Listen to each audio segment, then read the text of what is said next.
Your dark side will eat you. Carl Jung wrote, "The shadow has a dangerous fascination. It contains everything we hate and fear, but also the things that we desire most. And the shadow is the source of all evil. It is the dark side of the human psyche that is capable of immense cruelty and violence." Being a Swiss psychiatrist, Carl Jung could see and explain the dark side of human psychology, explaining the seductive nature of this side, which finds pleasure in doing the forbidden. This dark side, which he calls shadow, is deeply irrational and unpredictable, and can even turn against the person it belongs to.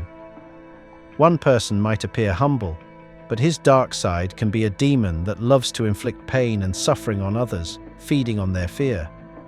However, if this dark side is suppressed, which is often done, something terrible happens. This dark side becomes darker and denser. That's why we see the most innocent and humble people committing the worst crimes at some point in their lives, going beyond human imagination. Every story has a hero, and fighting him is the villain. However, according to Carl Jung, you play both roles in your story. And when this is the case, you don't need enemies when you have a villain who can ruin your life. This villain, this dark side called shadow, stays hidden in you and tries to surface every once in a while. But you suppress it every time, because what it wants seems immoral, illegal, and sometimes both. Every positive and negative aspect of who you are comes together to create the tune of your life story. This melody is initially meant for your ears before reaching anyone else's. However, to truly grasp it, you need the skill of listening, not just to your desires, but also to your fears. Your fears and shadows are essential parts of your identity. Don't shy away from them. Jung says to confront them, break them down, and absorb them. The shadow is a constant companion, always there, but its size can change based on the light surrounding you. Jung, a figure aiming to connect psychology and spirituality, delved into exploring and transcending the human experience. With extensive travels to India and immersion in diverse spiritual practices, Jung conducted thorough analyses of concepts like the ego, the shadow, archetypes, and the anima and animus. Among these, the shadow has fascinated many. Jung stated, "The shadow is a moral problem that challenges the whole ego personality, for no one can become conscious of the shadow without considerable moral effort. To become conscious of it involves recognizing the dark aspects of the personality as present and real. This act is the essential condition for any kind of self-knowledge." Jung deliberately chose the term shadow. Known for his ability to convey complex ideas in understandable visual ways, he used mental imagery to link concepts familiar to human understanding. According to him, the shadow is elusive and dark, impossible to grasp, with its size changing depending on your surroundings, always present when there's light. Thus, understanding the concept doesn't require delving into complicated terminology. It's crucial to acknowledge that many people hesitate to confront the shadow because of its darkness and distance from the physical body. This includes a fundamental concept within the Jungian shadow. While we typically acknowledge the shadow as an inherent part of ourselves, many intentionally overlook its existence. Our darker side is concealed or altered in a painful effort to maintain an image that fits the narrative, the side we choose to adopt. But no matter which mask you wear, the face under the mask will always remain the same. You may try to make that mask your reality permanently, but you know what actual and absolute reality is. The dark side is permanent. Jung argues that through societal conditioning, we construct a face to stabilize our formed identity, providing a sense of security. However, safety in this context is uncertain. How can one feel secure when there's so much unexplored territory that could, at any moment, challenge the foundations of our delicate constitution? A person's freedom is constrained by the mental boundaries they establish. If the mind creates barriers between an individual's reality and the world's reality, delusion and self-breakdown may take hold. Witnessing people operate in a state of enforced ignorance to preserve a specific status quo allows the shadow to expand. Jung says enforced ignorance empowers the shadow because the individual is oblivious to its existence, rendering control impossible. We can't control what we don't comprehend. Aspects of one's unconscious identity that cannot transition into a conscious judgment will perpetually hinder progress, forming a fictitious world incongruent with the frequencies of reality. In such a scenario, the real world, or at least our comprehension of it, transforms into an egotistical battleground, resulting in conflict and madness. This is not how our perceptions should cross. The world should serve as a platform for dialogue and ongoing experimentation, enabling us to refine the moral imperatives that could alleviate our suffering. Approaching anything beyond that warrants a healthy dose of skepticism. If this notion resonates with some individuals, it's clear that the shadow element hasn't been effectively addressed. This contains animalistic needs, primitive instincts, sexual desires, traumatic experiences, and even positive aspects of one's character that may remain concealed in the shadows. This shadow has desires that are beyond imagination. In his examination of the human psyche and the concept of the shadow, Carl Jung explored the idea that this shadow conceals elements of an individual's personality, often kept hidden due to social unacceptability or moral conflicts. The exploration of immoral and sexual needs within the shadow revolves around the notion that it may harbor desires, impulses, or tendencies conflicting with an individual's conscious moral standards or societal norms. Within the immoral needs, the shadow has aggressive and violent tendencies, including thoughts or fantasies of harm, control, or domination. Traits associated with deceit, manipulation, or cunning behavior are also housed in the shadow, contradicting an individual's commitment to honesty and integrity. Additionally, unconscious desires for personal gain at the expense of others, reflecting selfish and greedy behavior, constitute immoral aspects within the shadow. The sexual needs of the shadow involve desires considered taboo or unacceptable by society. These desires could manifest as fantasies, fetishes, or preferences consciously suppressed due to societal norms. Jung proposed that sexual fantasies conflicting with an individual's moral values might also be concealed within the shadow. Importantly, Jung did not view the shadow as inherently evil. Instead, it symbolizes the unconscious and often neglected parts of the self. The goal of Jungian psychology, particularly in the process of individuation, is to bring these unconscious elements into consciousness, enabling individuals to integrate and navigate them consciously. However, there's nothing more intimidating than confronting the deepest side of oneself, which Jung calls assimilation, and nothing more rewarding. It's a prolonged journey that primarily demands psychotherapy, along with hours of introspection and continual reassessment and recalibration of personal behaviors and beliefs. While our cerebral makeup is highly adaptable, its plasticity depends on our ability to demonstrate discipline and determination. Relying on a divine force to rescue us from suffering is unrealistic. We are our only chance for redemption and catharsis. Given the shadow's challenging nature, assimilation compels individuals to pose difficult questions to themselves. Many are familiar with the tale of Dr. Jekyll and Mr. Hyde, derived from the book Strange Case of Dr. Jekyll and Mr. Hyde by Robert Louis Stevenson in 1886. The narrative depicts a man transforming between two personae, Dr. Henry Jekyll and Mr. Edward Hyde. The story's impact on people is profound, entering everyday language.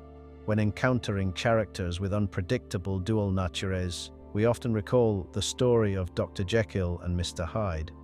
Most individuals can recount instances in their lives where actions and intentions didn't align, behaving as if they were different people. This inconsistency in thought, feeling, and action can result from various factors such as social conditioning, latent desires, and mental fatigue. Yet our ability to confront and combat these factors is within our control. At times, the over-analysis of certain events in my life makes me feel on the verge of going crazy. People often find themselves uncertain about how to navigate specific situations, prompting them to question the reality of those scenarios regularly. acknowledging that their perception might be influenced by biases and prejudices, clouding their judgment. They can develop a habit of closely examining the foundation of every claim they make.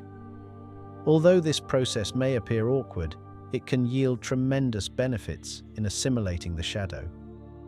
With its inherently dark nature, the shadow consistently casts a cloud over our judgment. While this cloud may not completely dissipate, meticulous contemplation and cultivating wisdom can alleviate its intensity. Through a blend of technological and philosophical insights, there's potential to craft a universal moral framework that resonates with every soul on this planet. While this might sound ambitious, in reality, humans have historically found ways to coexist and respect one another, driven by the central notion of survival. Our evolutionary history has given rise to numerous versions of our species, yet our fundamental essence remains largely unchanged. What obstructs us from consistently behaving in a respectful and mutually beneficial manner is the shadow.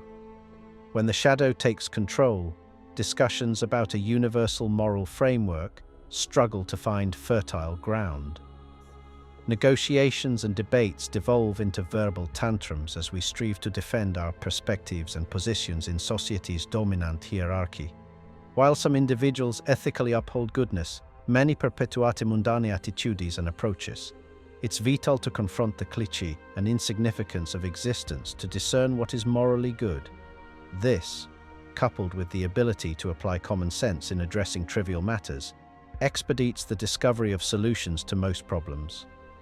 Life may present complex instances, but our cognitive abilities can bring clarity to them. Common sense becomes imperative, especially in orienting ourselves toward what is morally good. In his most significant work, Red Book, Carl Jung asks just to take a moment to reflect. Have you acknowledged your madness and admitted to it? Have you noticed that all the foundations of your being are deeply intertwined with madness? Is there hesitancy in recognizing and embracing your madness with open arms? Jung says that you set out to embrace everything, so include madness in that embrace. Let the light of your madness shine, and suddenly clarity will dawn upon you. Don't scorn or fear madness. Instead, infuse it with life. If you're on a quest for paths, don't cast away madness, for it constitutes a significant aspect of your nature. Celebrate your capacity to recognize it, as this prevents you from succumbing to its influence. Madness is a distinctive expression of the spirit, intertwining with all teachings and philosophies, especially in daily life, inherently filled with absurdities and fundamentally illogical. Jung says that humanity pursues reason to establish personal rules, but life itself unfolds without such constraints. This enigma is life's mystery and its yet-to-be-discovered law. What you call knowledge is an attempt to impose something understandable onto life. He then says that each person carries a shadow, and the less it is integrated into an individual's conscious life, the darker and denser it becomes. When an inferiority is conscious, there is always a chance to correct it. But if it is repressed and isolated from consciousness, it never gets corrected and is liable to burst forth suddenly in a moment of unawareness. In any case, it forms an unconscious snag, thwarting our best intentions. Carl Jung explores two types of shadows: the personal shadow, the unknown dark side of our personality, and the collective shadow, the unknown dark side of society.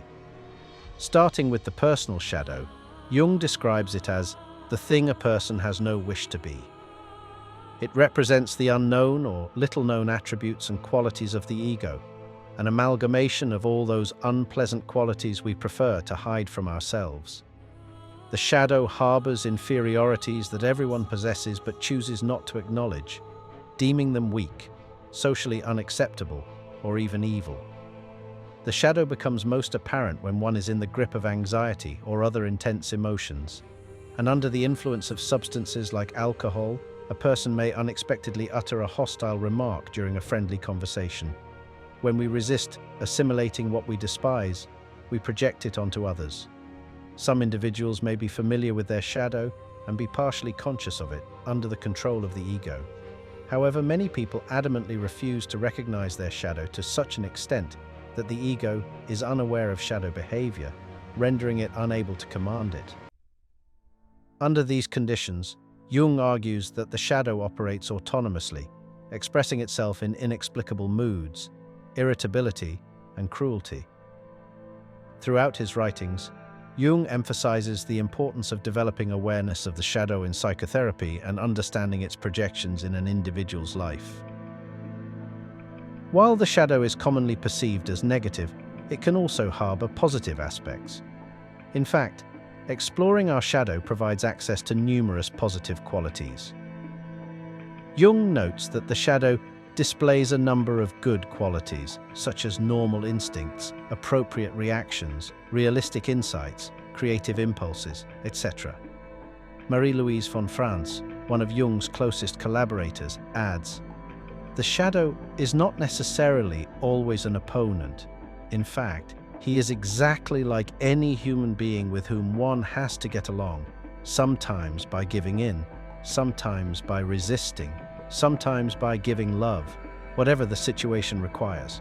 The shadow becomes hostile only when he is ignored or misunderstood." You see, the shadow contains various qualities, strengths, and potentials. If left unexplored, these elements result in a state of impoverishment in our personality, creating unconscious snags that hinder the growth and embodiment of these dormant positive qualities within our psyche. Consider an individual who mistakenly associates assertiveness with rudeness or aggression. This misunderstanding can have far-reaching consequences, such as declining confidence and the ability to express oneself honestly and respectfully. This, in turn, may lead to reduced proactivity, challenges in securing a raise or job promotion, financial difficulties, and more. When faced with an assertive person, feelings of resentment and guilt may emerge, further intensifying the individual's shadow.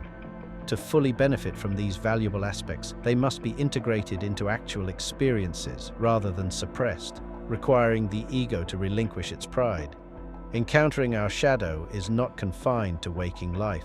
It also manifests in our dreams, often taking the form of a figure of the same sex as the dreamer.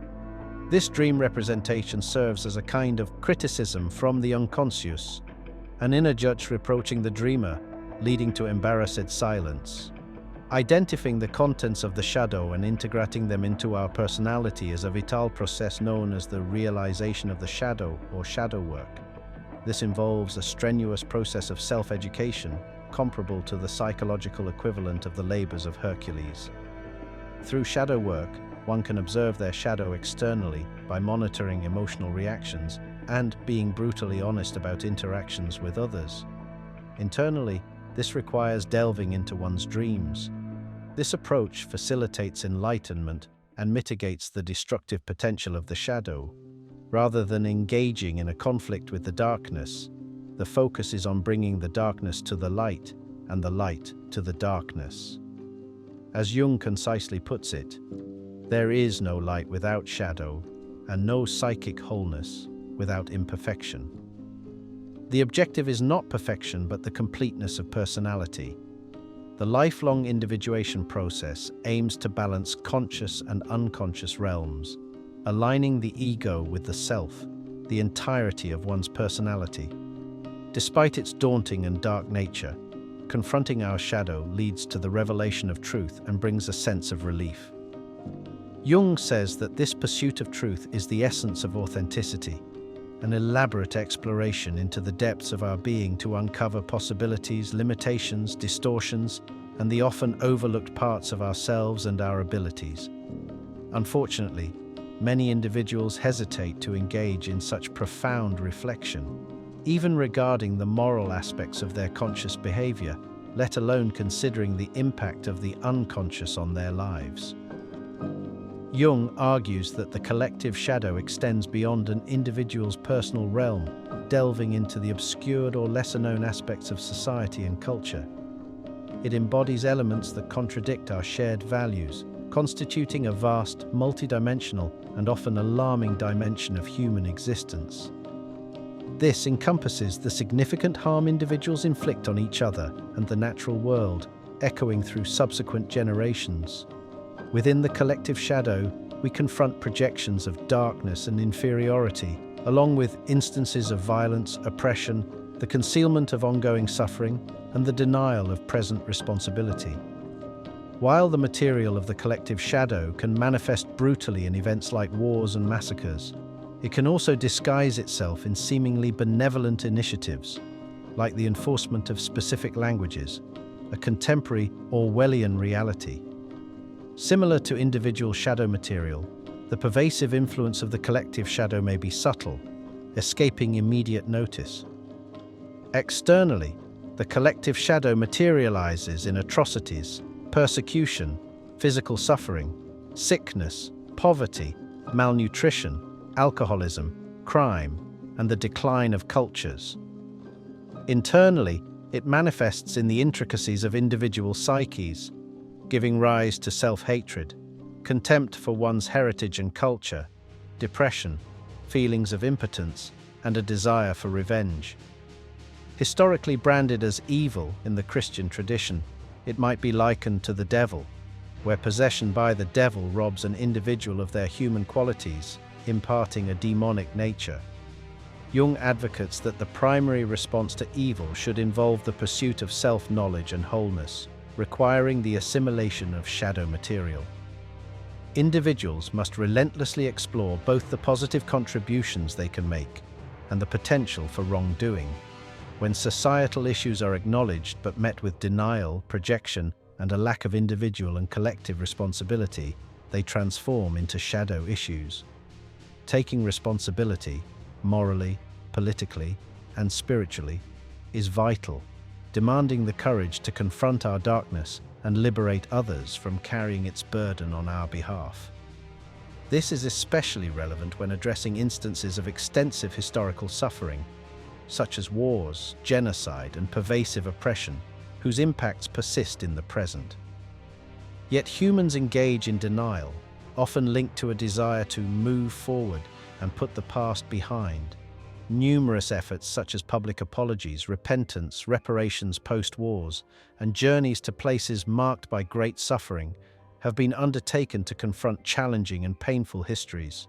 However, the real challenge lies in addressing the past in a manner that profoundly and broadly integrates the shadow within a population, transcending symbolic gestures by leaders or policies. Recollecting and vocalizing what appears unspeakable inevitably results in a painful process for victims, perpetrators, bystanders, and witnesses. Yet the success of this process hinges on expressing and hearing a multitude of emotions, including pain, outrage, betrayal, and suffering, while also taking responsibility.